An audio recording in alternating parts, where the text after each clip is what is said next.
So now, if it's okay, if it pleases the court, I would like to discuss the concept of clauses. Now, a clause is kind of like a sentence. A sentence is made up of clauses. A sentence may have one clause. It may have 37 clauses if it's a run-on sentence. But basically, I thought there was no such thing as a clause. No, it's Santa Claus that there's no thing. What do you mean there's no thing as a clause? Get out! I can't take it anywhere. What do you mean there's no thing as a clause? I was thinking Santa Claus. Okay, good. Because that's what I thought you meant. Okay, so there are two kinds of clauses that I'm going to talk about.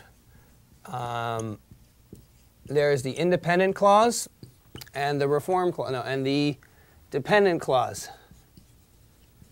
An example of an independent clause is, for example, I am sad.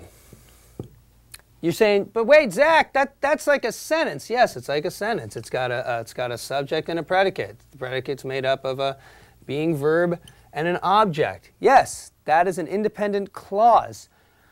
But sometimes a sentence is made up of several clauses. For example, I am sleepy, but he is awake. This is called a, Paul, any idea?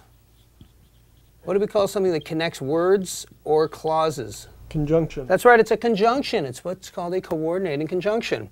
And we use this to connect either words, in the case of Paul and Tom, or clauses, in the case of I am sleepy, but he is awake.